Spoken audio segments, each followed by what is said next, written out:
memiliki kemampuan ainul basirah, yaitu mampu melihat secara mata batin. Di ilmu ainul basirah itu harus ada pendampingan ilmu yang namanya sirul basirah. Wah, ini ilmu tingkat tinggi semua, sampai catat aja, enggak apa-apa, biar mappingnya jelas nanti. Nah, kalau Anda belajar hakikat dan makrifat, tidak ngerti ilmu ainul basirah, tidak ngerti ilmu sirul basirah, tentu paling tidak dalam kelompok itu ada yang mampu melihat minimal 2. Buat apa? Kesaksian. Sejauh mana peningkatan rohani, sejauh mana peningkatan rohani Anda. Contoh, seorang pendosa, atau kita dulu waktu kita masih banyak dosa misalnya, atau kita masih jauh tidak mengenal Allah, kan kita dulu juga pernah jahiliyah, saya pun pernah, namanya manusia, sebelum tersadarkan itu macam-macam perilakunya. Tentu jiwa kita jauh sama Allah, sehingga orang yang jiwanya jauh sama Allah, perilakunya banyak mengedepankan perilaku syaitan dan perilaku binatang. Perilaku ketaatan dan perilaku ketuhanannya minim, sangat minim. Jadi jiwa seseorang yang banyak perilaku negatif, maka dia bisa berubah menjadi binatang, ya, berubah menjadi binatang sesuai dengan kesifatannya. Kalau zalim, ya binatangnya buas. Karena baru-baru ini juga di YouTube tuh ada kesaksian orang Indonesia itu pas ke Mekah atau umroh, melihat orang lain itu banyak berkepala babi, dan ada juga orang yang melihat dirinya itu ternyata kepalanya babi, sehingga orang ketakutan. Itu indikator sudah ada kesaksian. Gus Alam sudah lama bicara bab itu, bahkan di buku Cara Mudah Mengenal Jati Diri juga sudah Gus tulis tentang perilaku negatif yang jiwa itu berubah menjadi wujud binatang. Nah, kalau bertahun-tahun numpuk itu orang tuh sulit untuk tobat. Dia sadar mau tobat tapi tidak bisa tobat. Di lingkungan kita ini kita nggak usah bicarakan orang lain, kita bicarakan santri kita saja. Sebagai contoh Pak Nursin. Pak Nursin dulu itu seneng banget karena dia orang internetan, nonton film yang tidak sewajarnya, X gitu ya, triple X ya. Dan itu dia setelah belajar ilmu agama, itu ternyata salah, termasuk zina batin, zina mata. Sehingga energi negatif tadi muncul di otaknya dan jiwanya. Nah, di otaknya itu ada apa? Nek aku ngarani ku entung. Nek bahasa Indonesia entungnya apa ya? Belatung yang gede. Rajanya belatung. Apa? Endan. Ular gedon apa itu? Nah itu. Pak Nursin buka X, tapi pikiran saya kadang masih ngeres, Gus. Sudah istighfar, sudah tahajud, sudah puasa, tapi otaknya masih ngeres. Ternyata suatu ketika saya itu sama Allah diperlihatkan secara ainul basirah, saya lihat di kepalanya Pak Nursin ada sakmene iku mau untung nang. Ya alhamdulillah dengan izin Allah, nggak tahu tangan saya bergerak. Tes langsung keluar binatang itu dari kepalanya secara gaib. ainul basiro. Sejak saat itu Pak Nursin sudah tidak punya pikiran negatif lagi, tidak punya pikiran ngeres. Kalau ngelihat cewek Jepang sudah biasa dulu, kalau lihat cewek Jepang nggak stres dia. Pulang istrinya jadi santapan. Ini cerita yang ada orangnya. Yang kita nggak boleh bicarain orang lain, kita bicara di lingkungan kita untuk jadi kajian ilmu. Artinya apa? Sumber energi negatif tadi harus dikeluarkan dulu. Ada orang itu suka gibah. Dia tahu gibah itu tidak boleh. Sesuai dengan surat Hujurat ayat 11-12.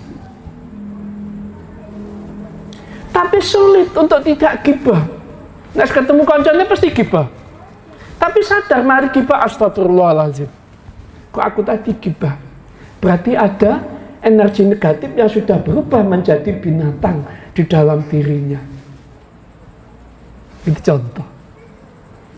Terus ada orang itu yang suka nipu. Dia demenannya nipu. Dia tahu nipu itu salah. Dia tahu nipu itu tidak boleh. Dia berusaha tobat. Tapi si pancet aja nipu. Berarti apa? Jiwanya sudah berubah menjadi siluman atau binatang.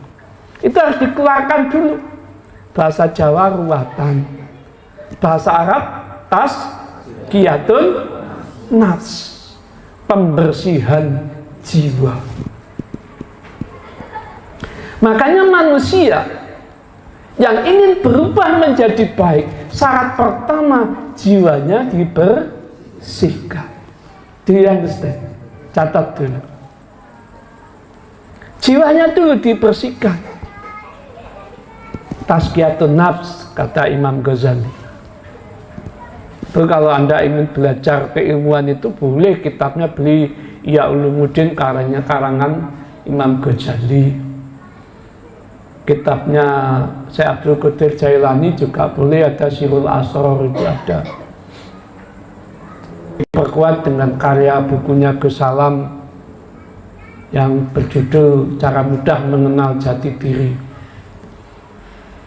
Karena itu sudah tak rangkum sedemikian rupa untuk Anda gampang memahami. Orang belet ceritanya. Karena mengenal jati diri harus mengenal komponen diri. Orang kalau mau mengenal Tuhan ya harus mengenal diri dulu. Man arafa nafsahu faqad arafa rabbahu. Untuk mengenal diri ya harus mengenal komponen diri. Gimana betul? Nah, kalau tidak mengenal komponen diri, ada apa aja yang belum bisa dikatakan mengenal jati diri, apalagi mengenal makrifat. Mengenal diri aja belum kenal, apalagi mengenal Tuhan. Kenapa harus dibutuhkan menarafan nafsahu faqad arafa rabbahu? Kenapa dibutuhkan mengenal jati diri maka kamu kenal Tuhan? Apabila terjadi pengenalan antara diri dan Tuhan, maka di situ akan muncul cinta, mahabbah. Do you understand? Bagaimana mungkin Anda bisa cinta kalau Anda tidak kenal? Dia tahu betul. Kenal cukup. Bagaimana mungkin Anda bisa mencintai wanita kalau Anda tidak kenal wanita? Gitu betul. Begitu pula yang wanita. Bagaimana bisa cinta sama cowok kalau tidak kenal cowok? Ini analogi yang gampang. Nah, setelah kita kenal, maka terjadi lagi cinta. Auto cinta itu habibillah, menjadi kekasih. Auto cinta itu habibillah, kekasih. Jadi orang kalau ingin menjadi hamba Allah, berakhlakul karimah, langkah pertama dia harus tazkiyatun nafs, pembersihan jiwa. Jiwa yang mana? Gitu. Jiwa yang mana, Gus? Ya harus tahu ilmu tentang jiwa, esensi jiwa.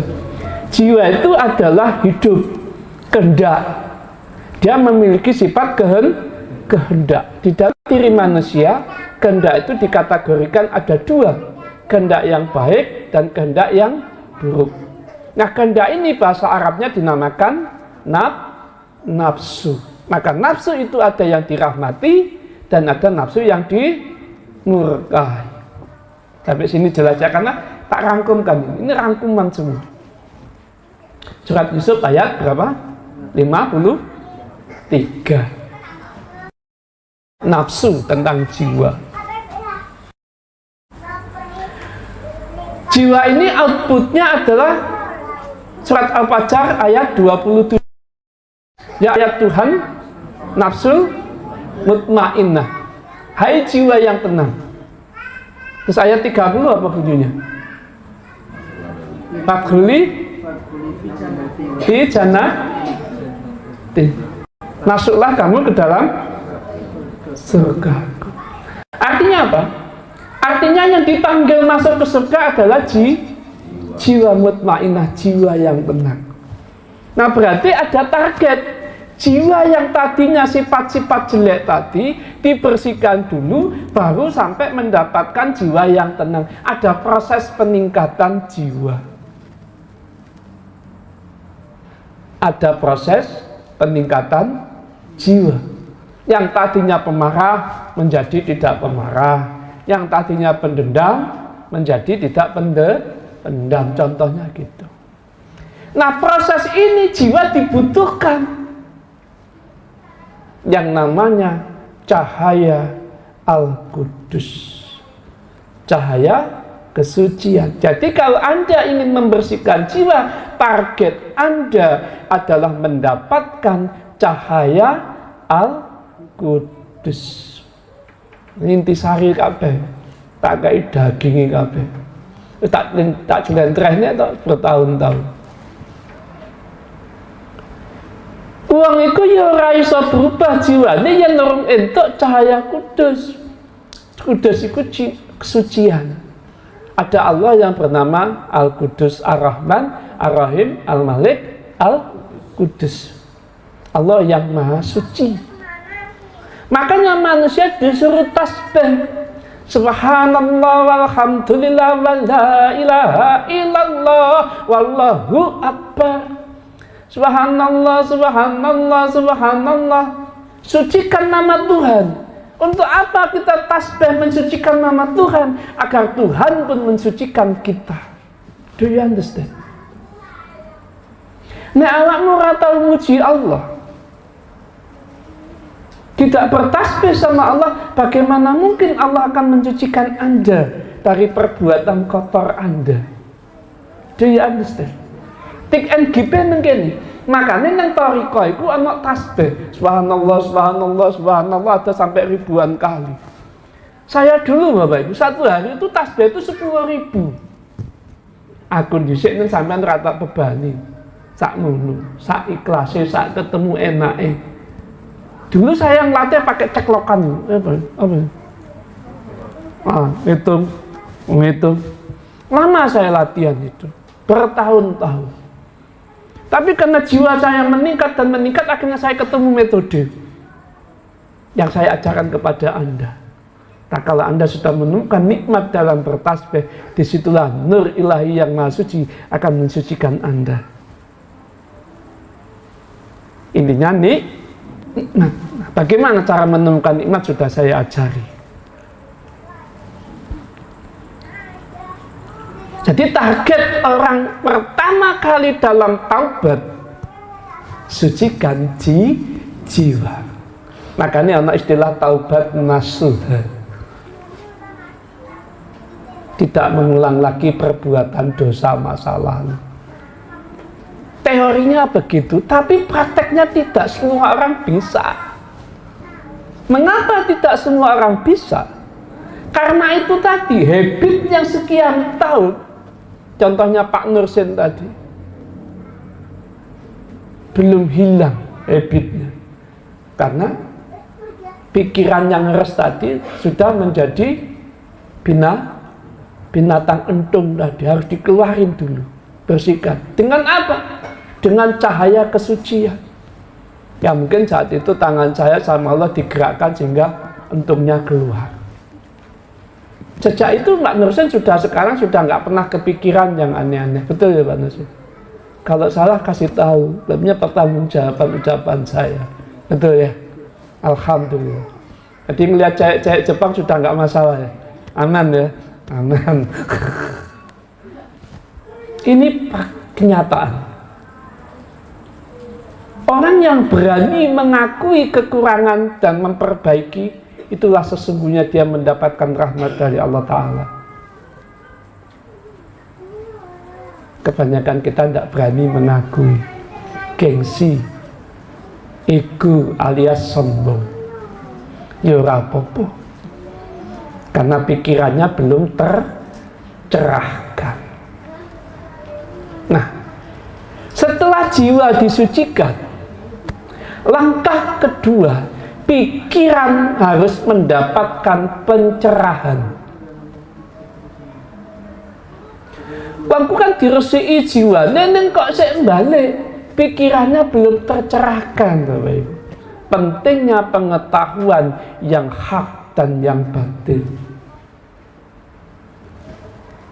Makanya ilmu itu penting banget nek dari wong Jawa, ilmu sarana ning laku. Ayo padha eling lan waspada, anglakoni ilmu sarana ning laku, dedalan kang bener, mlaku tining siratal mustaqim. Apa langkah-langkah ilmu siratal mustaqim ku apa wae? Sarana ning laku iku mau ya ilmu. Persarana perjalanan Anda secara dunia itu, Anda mau dari rumah ke sini, sarananya apa? Sepeda, motor atau mobil. Ana sang laku ora? Ora ana ya. Gempar nek laku ya. Nah, sarana Anda untuk mendekatkan diri kepada Allah, bahasa Arabnya apa? Takor. Mendekatkan diri kepada Allah. Sarananya apa? Ilmu Bapak. Ilmu pengetahuan yang hak dan yang batil. Loh, kok aneh kalimat yang hak dan yang batil, Gus? Iya. Sebabnya banyak orang yang tahu ilmunya, tapi belum mampu menjalaninya. Contoh, korupsi itu tidak boleh, tapi masih korupsi. Contoh, ngapusi itu tidak boleh, tapi masih ngapusi. Ada lagi? Apa? Contohnya apa lagi? Banyak ya? Gibah itu tidak boleh, tapi masih gibah. Fitnah boleh betul? Tidak boleh, tapi masih ada fitnah. Why? Kenapa? Sebab manusia pikirannya belum mendapatkan cahaya Furqan. Iqra bismi rabbikal ladzi khalaqal insana min 'alaq. Iqra wa rabbukal akram alladzi 'allamal bil qalam 'allamal insana ma lam ya'lamnya belum jalan.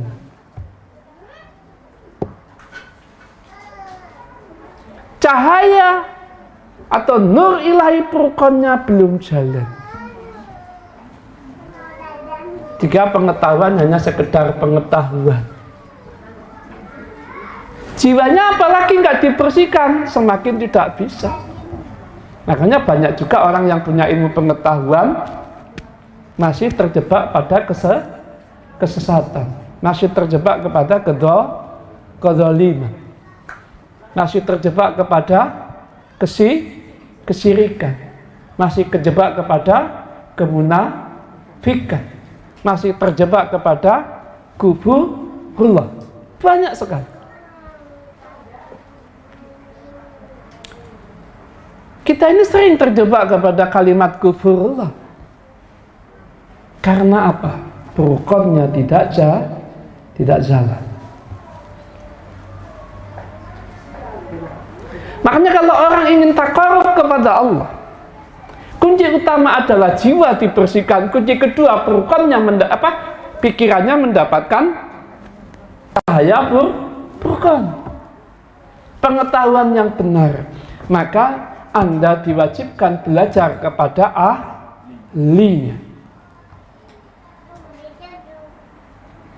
Gus, gimana menilai ahli? Gampang. Kepengen sinau, misalnya baca Arab tahsin ya sinau, kalau maksud pinter tahsin ini enak. Aja sinau sing ora pinter mahrote, cari guru yang pinter mahrot. Kan enak, oh iya enak sinau. Contohnya mau belajar usul fikih, ya cari orang yang pinter usul fikih. Ada ilmu fikih. Kitabnya apa? Safinatun Nazah. Betul? Oke, Safinatun Nazah.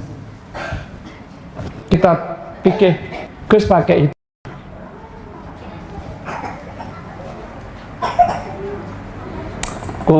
Tentang sholat, tentang wudhu, banyak di situ ya.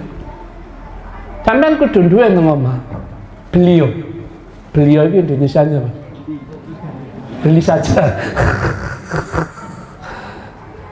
Apa? Sudah ketemu? Apa? Safinatun Najah. Gus pakai itu.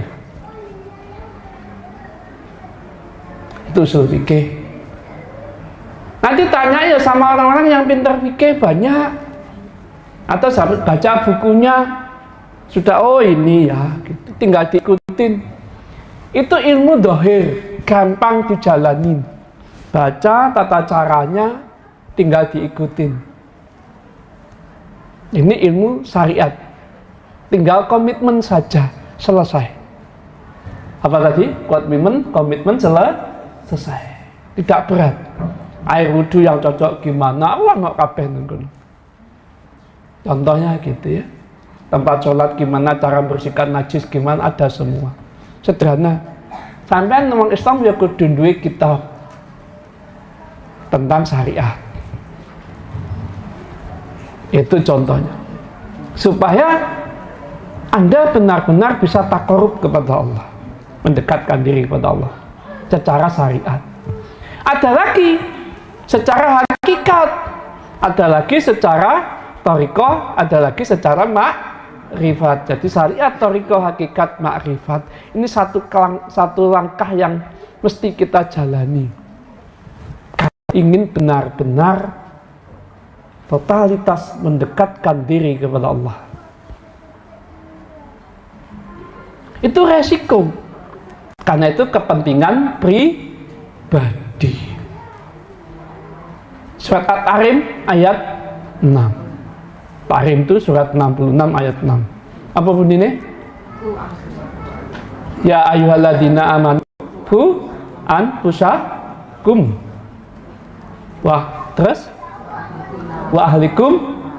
Nah, selamatkanlah dirimu dan keluargamu dari api neraka. Itu tagline besar, taruh di rumah, dieling-eling. Supaya Anda punya langkah-langkah menyelamatkan diri dan keluarga Anda dari api neraka. Otomatis punya semangat, punya visi, punya misi. Hidup nggak punya visi misi bahaya, Bapak Ibu. Bagaikan layang-layang putus. Apa visi misi itu penting? Ya.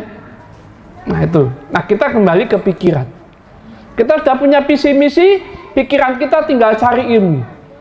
Ilmu syariat piye, ilmu thariqah piye, ilmu hakikat piye, ilmu ma'rifat piye. Anda bisa belajar dengan sungguh-sungguh. Karena itu kepentingan pribadi.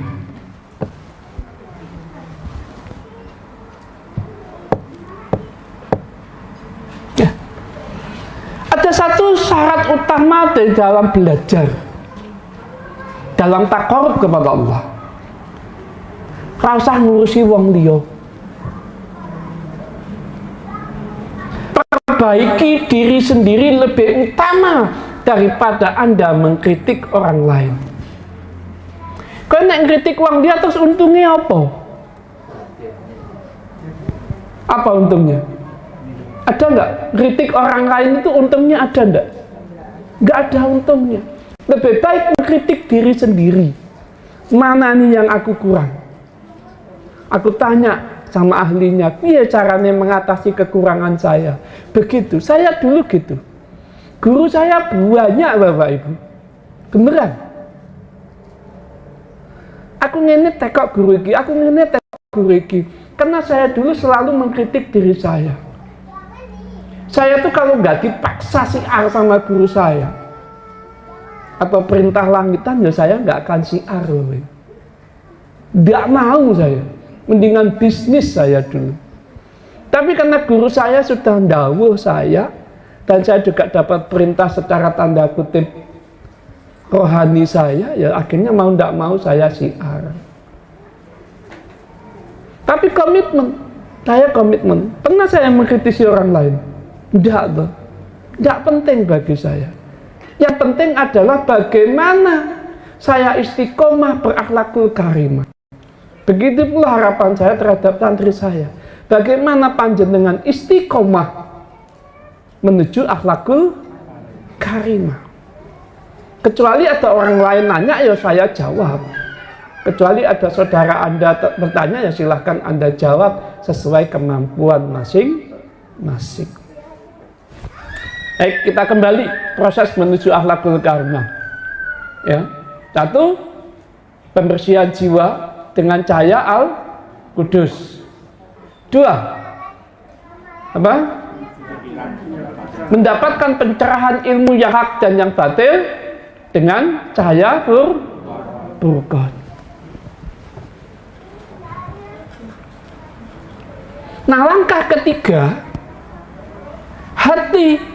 Bagaimana hati ini menjadi qalbun salim? Nek jiwamu wis diresiki, sifat-sifat binatang sudah dihilangkan, pikiranmu sudah mulai jernih, bisa membedakan yang hak dan yang batil. Terakhir langkahnya adalah hati. Qalbun salim. Apa qalbun salim? Hati yang selamat. Hati yang selamat itu sudah Gus ceritakan. Proses taubat dari taubat apa? Mari taubat? Tawakal, sabar, mujahadah, naik ke zuhud, naik ke mahabbah, terakhir ridho dengan ketetapan Tuhan. Jadi hati ini kunci terakhirnya adalah ridho. Mahabbah, Anda memiliki cinta kepada Allah, bermahabbah kepada Allah, tetap masih ada di atas mahabbah, namanya ridho. Yang awakmu iso ridho dengan ketetapan Tuhan yang telah terjadi dalam kehidupanmu. Selamatlah Anda bersama Allah. Wa huwa ma'akum aina kuntum, selalu mendampingimu. Maka makom seseorang, dia punya makom radhiyallah. Jenis makomnya radhiyallah, jamin yakin atau tidak masuk surga? Anda harus yakin, karena dalilnya jelas. Surat Al-Fajr ayat 27, 28, 29, 30. Dan kunikum, jiwa yang tenang dan hati yang ridho, masuklah kamu ke dalam surgaku, Allah. Jadi 3 langkah, 3 fase ini penting, sangat penting sekali. Yang panjenengan ingin totalitas, nek iso tanpa hisab. Wah, nek iso tanpa hisab, wah keren. Bisa Gus, kenapa tidak? La istawata fil hawadis. Tiada yang tidak mungkin di lingkungan makhluk Allah. Semua serba mungkin. Yang penting yakin Anda menuju akhlakul karimah. Yakin mentransformasi diri dari sifat jelek menuju sifat baik. 3 fase harus Anda jalani. Bu Mary pertama dulu sudah pernah di tazkiyatun nafs, sudah diruat, tapi otaknya belum tercerahkan, sehingga dia pun pernah kepleset dalam perjalanannya. Contohnya, ya, pernah terpleset. Nah sekarang dia ingin kembali. Dia mulai menyadarkan bagaimana pikirannya tercerahkan. Bisa membedakan yang hak dan yang batil. Waktu itu belum bisa. Tahu salah tetap dilanggar. Ya, baik. Sebabnya apa? Pikirannya belum dapat cahaya burkan. Jadi enak nek wis jelas. Saya tidak akan cerita orang lain. Saya akan cerita di santri saya. Karena saya gurunya. Sehingga saya enak di dalam menyampaikan. Pertanggungjawabannya enak. Kenyataan, kalau kita bicarakan orang lain salah Bapak Ibu. Mendingan kita bicara yang ada saja.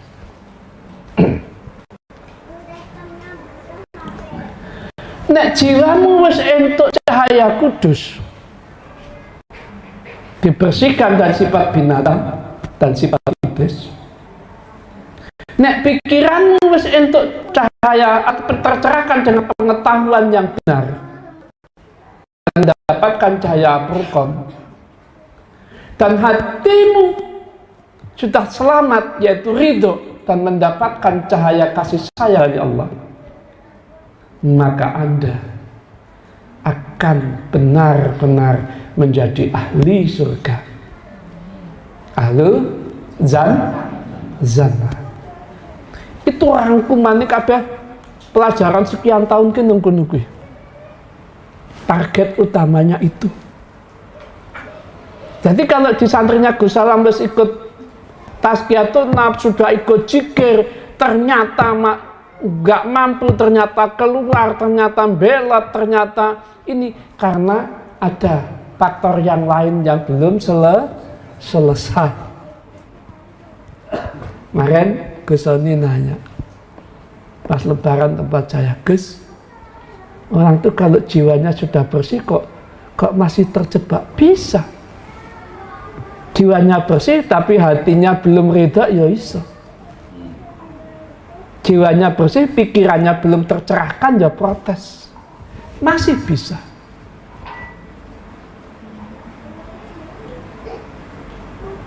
Mas Firman jiwanya bersih, tapi pikirannya belum tercerahkan, terjebak kemarin di bulan Ramadan menjelang Lebaran, ya, terjebak. Ujian pikiran terakhir adalah prasangka. Mas Firman kemarin kena uji sama Allah dengan prasangka. Tapi apa-apa, santai wae men. Dan yang lain-lain, gak Mas Firman sendiri, dan yang lain-lain. Ujian terakhir di pikiran itu prasangka Bapak Ibu. Ujian terakhir di hati itu ridho atau tidak ridho. Aku lah harus tahu. Guru itu ya kasih materi, ya muji. Nek guru raiso muji, belum guru, masih penceramah biasa. Tapi nek wis kelas guru, itu mampu memberikan materi dan mampu menguji muridnya. Do you understand? Hati-hati, tak uji meneh sampean.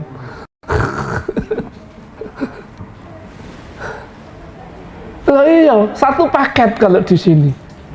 Betul nggak? Milih satu paket atau paket lain-lain? Ya tak satu paket, kelar betul. Kelar. Jiwanya dirisiin untuk makom, naik jiwanya. Derajatnya naik di makom. Dari jiwa yang jauh sekarang sudah semakin mendekat. Nah, jiwanya bersih, naik, levelnya naik. Tapi pikirannya, sekian tahun dia belajar, mulai tercerahkan, dites, sudah tercerahkan benar atau tidak. Goyang dia, tas, dang ding dung, umet deh rasa turu deh. Terjadilah prasangka. Gampang Bapak Ibu, sebelum Anda punya alat bukti yang valid secara kasat mata, jangan pernah berprasangka. Do you understand? Jadi kasat mata dulu, sekalipun itu kasat mata, wes bukan jatahmu untuk menilai orang lain. Do you understand? Sekalipun itu sudah terlihat buktinya, bukan jatah Anda untuk mengkritisi orang lain. Karena kehidupan orang itu beda-beda. Sampai sini paham? Itu ujian pikiran. Ujian hati ada Bapak. Ridho napa mboten ridho? Segala sesuatu yang sudah terjadi tentu sudah kehendak Allah. Gimana betul? Kalau sudah terjadi Anda protes gimana? Bikin sakit hati tidak? Lebih baik ridho ya wes wong kejadian. Kehendak Allah. Gimana betul? Maka lupakan masa lalu, nikmatin masa sekarang, dan berdoalah untuk masa depan. Triple 3. Saya akan mengupas konsep 369. Sampean pernah tak suruh ngambil asma berapa di game itu? 9. Dari 9 terus berapa? 3. Masih ingat 3-nya? Ini ilmu semua Bapak, belum selesai. 3 dulu diselesaikan. Tidak mungkin 3 langsung 9. Mari telu 6. Habis 6 9 segitiga. 3 sebelah kanan, 6 sebelah kiri, 9 paling atas. Ini saling keterkaitan, segitiga naik, maka Anda akan terhubung dengan alam semesta. Tidak terhubung, otomatis menjadi kekasih Allah. Siapa yang terhubung? Setiap manusia punya peluang yang sama. Yang jadi masalah bisa atau tidak bisa. Ruh hidupi tadi yang terhubung dengan alam semesta. Nek 369 gak selesai ya tidak bisa mencapai ruh hidupi. Ini kelas tinggi, catat wae, direkam wae rapopo. Nanti akan sampai di situ. Makanya nek jere wong Jawa ana istilah guru sejati. Siapa guru sejati? Kalau di dalam pewayangan apa? Sampai Bima karo Dewa Ruci. Guru sejati ini Bima siapa? Dewa Ruci itu cilik tanpa mboten. Apa luwih gede teko Bima? Ayo. Lebih kecil dari Bima, tapi Bima bisa masuk ke dalam Dewa Ruci. Karena Dewa Ruci itu wujudnya ya kayak Bima, Warkudara. Jadi guru sejati ku ya wujudnya ya kaya awakmu. Ruh hidupi ku ya wujudnya ya kaya awakmu. Roh Kudus ku ya wujudnya ya kaya awakmu.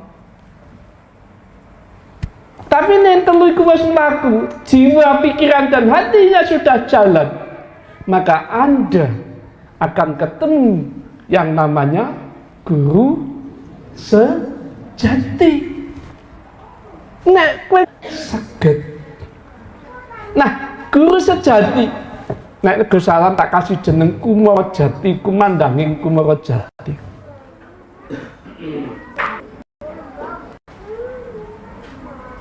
Nanti tak kasih contoh, makam itu dadi wong cilik yo tahu. Nggih napa mboten? Aku ki bongkar ngene iki supaya awakmu padang pikirane.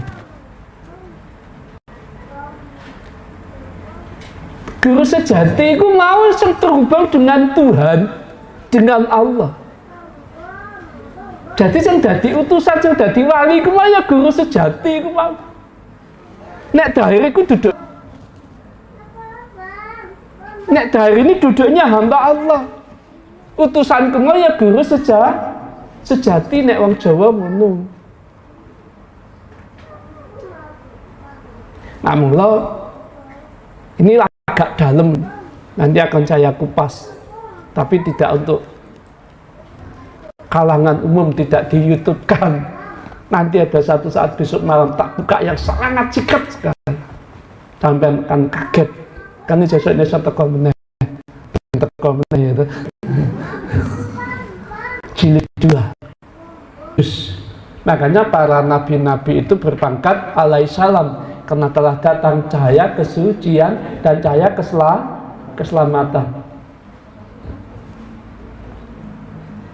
Hingga beliau sifatnya sebagai penyelamat. Nah, para wali juga konsepnya juga penyelamat. Ada wali itu menyelamatkan alam, ada juga yang menyelamatkan manusia. Tapi yang paling banyak menyelamatkan umat. Alam juga ada, ya. Yang jaga alam juga ada. Itu wali, banyak wali. Nah itu kalau itu roh kudusnya, roh yang suci, sifatnya penuh cinta kasih, penuh belas kasih, mendapatkan cahaya itu, maka dia bisa menjadi utusan. Lalu apa? Rahmani, punya sifat kasih sayang. Terus jasmani, nah yang mengatur tubuh manusia. Terakhir nabati, yang dilakukan nabati, bertumbuh manusia tumbuh juga ya. Terus yang ke-9 ya, rewani, yang jaga diri. Jadi nek rewani ini metu wangi turu. Rohan atau istilah lain rohan, bukan rohan ya. Nek rohan itu kuncingnya Mas Firman.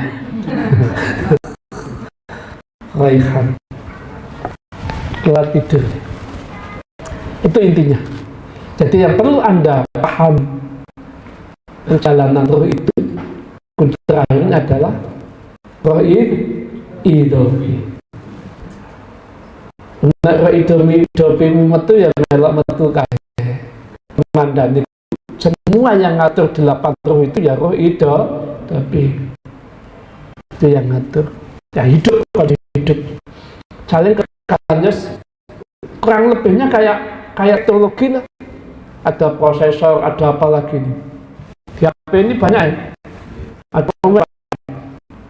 Ada prosesor, ada apa meneh. Ada memori, ada baterai, ada habis. Baterai ini wis rapi. Nek baterai ini gak ono iso urip gak? Wah piye baterai kaya apa nek nyawane gak ono? Piye? Nek ruhnya sudah keluar mati. Gampang, roh itu ibarat daya, nek di teknologi ibarat baterai. Nek uang wis entek mati. Gitu loh betul. Roh itu selamanya tidak di dalam tubuh. Tidak. Pada masanya entek ya mati. Nah, sama dengan baterai ini ada masa. Baterai iPhone itu kira-kira berapa jam, katakanlah 12 jam atau 24 jam, entek, pasti entek enggak? Mati dia enggak disetrum. Contohnya begitu. Jadi kalau mau mengetahui roh itu ada atau tidak, gampang. Kalau di teknologi itu arus atau baterai. Ada. Listrik itu harusnya rakyat tok ini ngono, ya kan? Ngajul demen hati. Ngajul demen. Tapi ada arus itu. Sama dengan ruh itu ada. Dia bersemayam di tubuh gampangan ini. Nek kowe gak ono ya tubuh itu mati. Walaupun dia profesor, otaknya nggak jalan lagi. Nek RW-nya sudah keluar, nggih napa mboten? Walaupun ahli ngaji, nek RW metu ya wis ora iso meneh jasate. Kayak pendem. Nggih napa mboten?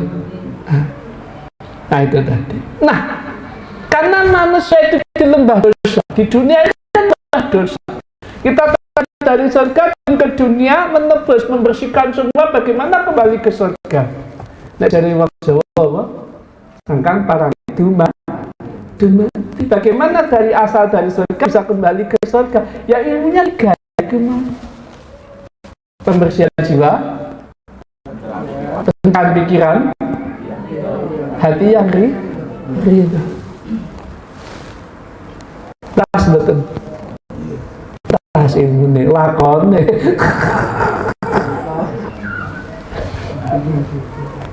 Jadi aku tahu. Kira-kira kamu sholat itu kangge sendi untuk jiwa, hati atau pikiran? Allah kau. Jiwa sama. Sholat itu tagline-nya perbuatan keji dan mungkar. Perbuatan itu perilaku apa?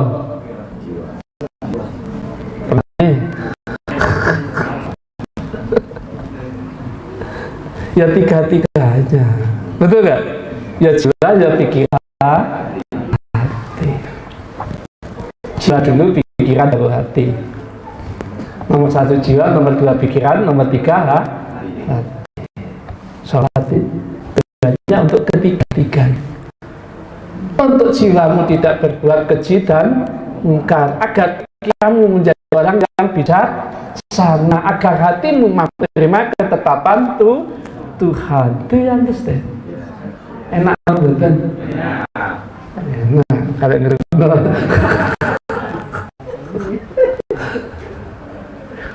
Kue zikir la ilaha illallah Muhammad Rasulullah, la ilaha illallah Muhammad Rasulullah. Itu untuk kemana? Jiwa, hati, pikiran.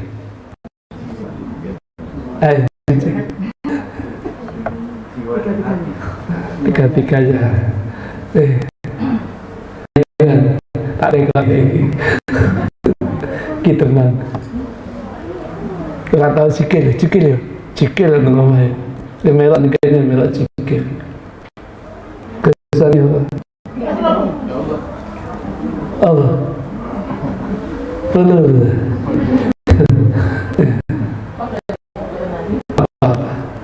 Tak kecil barokah, tak kecil gelem melak ngaji. Yang paling suci dia kok masalahnya. Tak malu saya harus didosa. Saya katakan didosa. Saya tidak pernah memarahi anak kecil karena dia tidak punya dosa. Ayo, berzikir la ilaha illallah Muhammad Rasulullah. Targetnya kemana dulu? Kemana dulu? Ke hati, menanamkan tauhid. Do you understand? Mau caranya sini. Bersolawat sallallahu ala Muhammad, sallallahu ala Muhammad, sallallahu ala Muhammad. Pikiran hati, pikiran hati.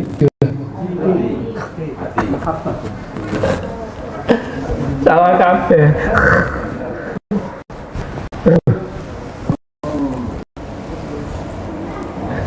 Supaya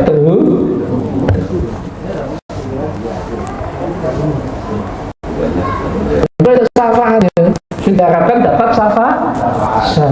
Mungkin teman betul. Jangan gak untuk syafaat, gelem masalawat. Manusia itu selalu bicaranya kepentingan. Loh, saya ini juga punya kepentingan loh, cerah bilang nggak punya. Kepentingan saya apa? Menyampaikan ilmu yang hak. Ini namanya betul. Sudah, kepentingan saya menyampaikan. Tetap itu kepentingan. Kalau tidak punya kepentingan, aku tidak sampai sini. Sampai punya kepentingan nggak di sini? Apa kepentingannya? Cari ilmu. Apa lagi? Mbak Itna apa? Dua-duanya. Apa? Ini ada orang kita ngebut Pak sepeda mata paling jauh dewi pahalanya paling akeh. Nek jike. Kepentingan apa? Mendapatkan ilmu dan tercerahkan. Semua punya kepentingan. Dan Allah kepentingan itu membawa Pak kebaikan. Nonton. Oke, jelas ya? Saya kira itu bisa di-close dulu. Demikian dari saya. Akhirul kalam. Wassalamualaikum warahmatullahi taala wabarakatuh.